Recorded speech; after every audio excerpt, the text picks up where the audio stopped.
তাবিজ বলে যাচ্ছি, শুনে নিন। এই মা বোনেরা ভালো করে শুনে নিন, মারাত্মক তাবিজ একটা শিখে নিন। স্বামী স্ত্রী যখন ঘুমাবে একটি মাত্র লম্বা বালিশ ব্যবহার করবে, আর স্ত্রী যদি ওর মাথার লম্বা চুলটা ওই বালিশের উপরে বিছায়ে দেয়, আর স্বামী যদি স্ত্রীর চুলের উপরে মাথা রেখে ঘুমায়, ওই স্বামী ওই মুহূর্তে জীবনে কোনোদিন অন্য কোনো মেয়ের কথা ওর মনেই আসবে না। এই ওয়াজটা শোনার পরে আমার মা বোন যারা ওয়াজ শুনছে মনে মনে বলছে, মারুফ ভাই তুই এবার বাড়ি যা, ওদের ঘরে আসতে দে, চুল গলায় দড়িয়ে মেরো তো বাজে, যা পারিস কর, আমি চললুম বাবা, রাগ করো না, চলো না গিয়ে যাচ্ছি। আল্লাহর নবী বলেন, স্বামী স্ত্রী যখন এক বালিশে মাথা রেখে ঘুমাবে, আল্লাহর রহমত মহব্বত ভালোবাসা আল্লাহ বাড়িয়ে দেবে। এই ওয়াজটা শোনার পরে অনেক মুরব্বি বাবাজিরা মনে মনে বলছে, ওরে মারুফ, পূর্ব লেবুখালীতে 20 বছর আগে কেন ওয়াজটা করলি না? তোর চাচি আর শুতে নেয় না। দোষটা কি আমার? মুরব্বি জান করে দোষটা কি আমার? আমার বাপের তো দোষ, আমার বাপ বে করতে দেরি করেছিল। রাগ করো না বাপ।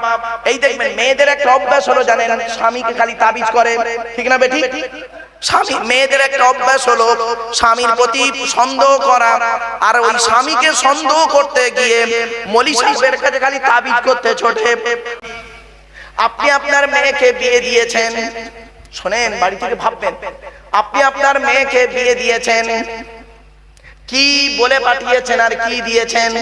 আর নবীজি তার মেয়ে ফাতেমাকে বিয়ে দিয়েছেন আলীর সঙ্গে, কি দিয়েছেন, কি বলেছেন শুনে নিন সংক্ষেপে।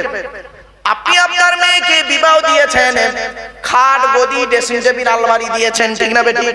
খাটের সঙ্গে দুটো ছোট ছোট মাথার বালিশ দিয়েছেন, আর বিশাল বড় একটা ঠ্যাং বালিশ দিয়েছেন। ওরে কি বালিশ বলে বাপ? মুরব্বি বলছে পাশের বালিশ। আর যাই হোক বাবা, কোল বালিশ নাকি? হ্যাঁ, তার মানে একটু শুনে রেখে দিন, আল্লাহ নবী কি দিয়েছিলেন? আপনি তো মেয়েকে একটা কোল বালিশ দিয়ে দিলেন, দুটো ছোট ছোট মাথার বালিশ, আর বিশাল বড় একটা লম্বা ঠ্যাং বালিশ বা কোল বালিশ, পাশের বালিশ দিলেন। আল্লাহর নবী তার মেয়ে ফাতেমাকে কি দিয়েছিলেন শুনে নিন। ফাতেমাকে দিয়েছিলেন দুটো জামা। শুনে যান, এগুলো শুনে যান। ফাতেমাকে দিয়েছিলেন দুটো জামা, একটা খেজুর পাতার চাটাই, একটা কম্বল, একটা জাঁটা, একটা পানির কলসি, আর একটি মাত্র চামড়ার বালিশ। চামড়ার বালিশ কটা দিয়েছিলেন নবীজি? জোরে বলুন। একটা। আর তুমি কটা দিয়েছো? তুমি নবীর ভক্ত? ভাববেন বাড়িতে গিয়ে আল্লাহর নবী তার মেয়েকে কি বলে পাঠিয়েছিলেন, আর আপনি আপনার মেয়েকে যখন শ্বশুর বাড়ি পাঠিয়েছেন কি বলে পাঠিয়েছেন? আপনি আপনার মেয়েকে কি বললেন? মেয়েটা যখন বিকেল বেলা শ্বশুর বাড়িতে যাচ্ছে, সন্ধ্যাবেলা যায় নাকি? আরে ভাই বলুন না একটু। বিকাল বেলা যখন শ্বশুর বাড়ি যাচ্ছে, মেয়েটা কাঁদছে ভাইয়ের গলা জড়িয়ে, ঠিক না বেটি? লাস্টে এসে বাপের গলা জড়িয়ে কাঁদছে, আর বাপ তখন মেয়েটাকে সান্ত্বনা দিচ্ছে, কি বলে শুনুন, কাঁদিসনি মা, কাঁদিসনি, আমরা কাল সকাল সকাল যাচ্ছি। তুই সকালবেলা গিয়ে কি করবি বে? তুই সকালবেলা গিয়ে কি করবি? তুই তো খেয়ে চলে আসবি। রাগ করো না। আর নবীজি কি বলেছিলেন? মা ফাতেমাকে শুনলে চমকে যাবে। মা ফাতেমা করেছেন কি, যেদিন আলীর বাড়িতে যাচ্ছেন, স্বামীর বাড়িতে, আল্লাহর নবীকে গিয়ে বলছেন, আব্বা জান, আজকে আমি স্বামীর ঘরে যাচ্ছি।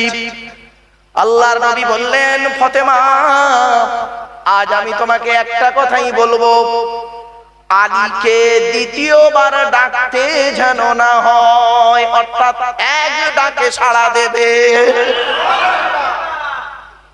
কি বুঝলেন? এক ডাকে সাড়া দেবে। কে বলছে? বাপ বলছে। কাকে বলছে? মেয়েকে শিক্ষা দিচ্ছে। আর আপনি কি শিক্ষা দিয়েছেন? কাঁদিস মা, কাঁদিস নি, কাল সকাল সকাল যাচ্ছে। তুমি নবীর মতো ভাষা বলতে পারলে না, তুমি ছেলানি কান্না কাঁদছো। খবরদার নয়, আজ বলে যাচ্ছি। তো আম্মা আজান ফাতেমা কি করেছেন এবার শুনুন, সংক্ষেপে বলছি বোঝার জন্য। মা ফাতেমা যতদিন হযরত আলীর সংসার করেছেন, হযরত আলী রাদিয়াল্লাহু তাআলা যখন একবার ডাকতেন, এক ডাকে সাড়া দিতেন, একবার ডাকে সাড়া দিতেন। একদিনের একটা ছোট্ট ঘটনা শুনে নিন।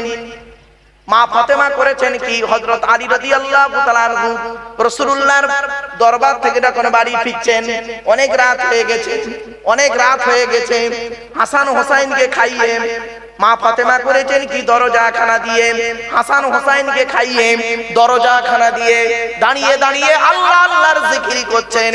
হযরত আলী গভীর রাতে এসে বলছেন ফাতেমা বলে একবার ডেকেছেন, লাব্বাইক বলে দরজাখানা খুলে দিয়েছেন।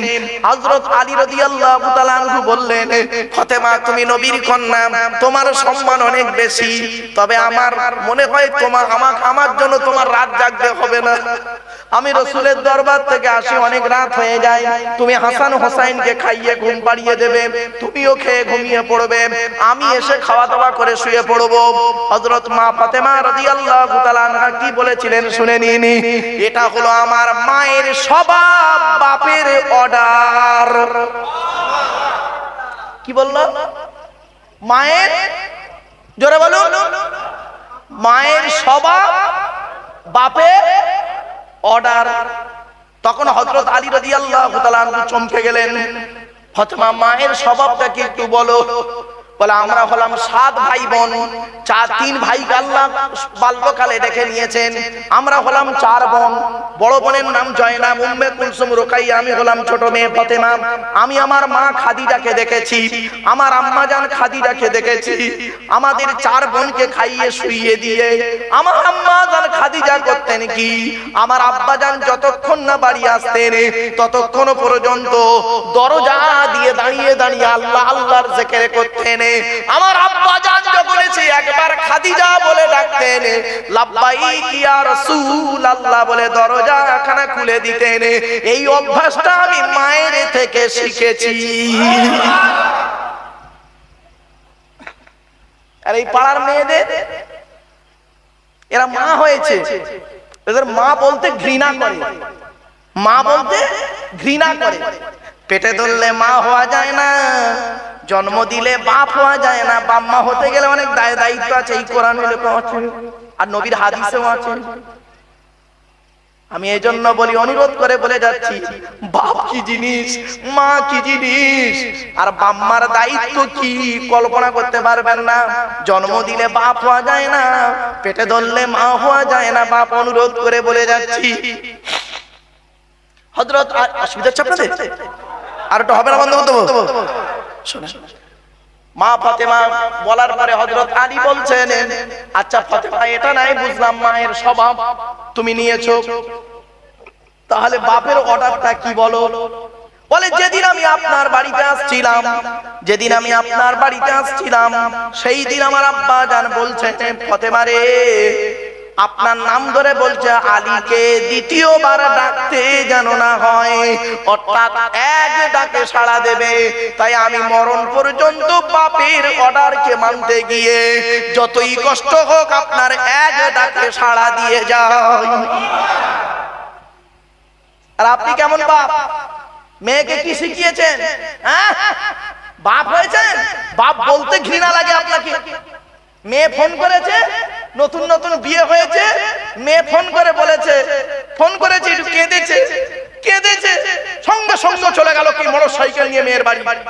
গেই একদম মেয়েকে খাটটা দিয়েছে, খাটের উপরে বসলো, বসেই মেয়েকে দরজা দিয়ে বলছে, বল বল বল বল, তুই বলে যা, বাসন্তী থানায় কেস করব, নেতাদের জানাবো, এখান থেকে ডিভোর্স নেবো, প্রধানের ছেলে খোঁড়া আছে তার সঙ্গে বিয়ে দেবো।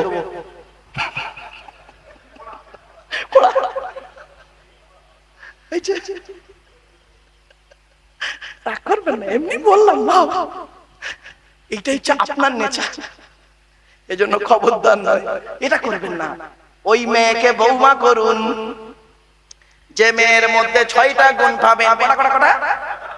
তাহলে 1 নাম্বার হলো মুসলিমা, 3 মুসলমান কিনা, 2 নাম্বার মুমিনা, 3 বিশ্বাসী মেয়ে কিনা, 3 নাম্বার কনিতা, 3 আনুগত্যশীলা মেয়ে কিনা, 4 নাম্বার হলো তাইবা, 3 তওবাকারী মেয়ে কিনা, 5 নাম্বার হলো আবিদা, 3 ইবাদতকারী মেয়ে কিনা খবর নেবে। মেয়েটা 5 ওয়াক্ত নামাজ পড়ে কিনা খবর নেবে, মেয়েটার চরিত্রটা ঠিক আছে কিনা খবর নেবে। আর এই যুবক ছেলেরা শুনে নাও, তুমি ক নাম্বার ও খবরটাও নিও। যারা বোঝার ঠিক বুঝে নিয়েছে। তুমি ক নাম্বার? 6 নাম্বারটা হলো কি সাইহাতিন আই সাইমাতিন, রোজাদার মেয়ে কিনা খবর নেবে। এই 6টা গুণ যে মেয়ের মধ্যে পাবে, ওই মেয়েকে বৌমা করবে, দুনিয়াতে শান্তি সম্মান পাবে, আখিরাতে জান্নাত পেয়ে যাবে। এই 6টা গুণ বাদ দিয়ে আমরা কি খুঁজি? 1 নাম্বার, মেয়েটার গায়ের চামড়াটা সাদা না কালো। 2 নাম্বার, মেয়ের বাপের মাল্লু আছে কি না নেই। বুঝাচ্ছেন না?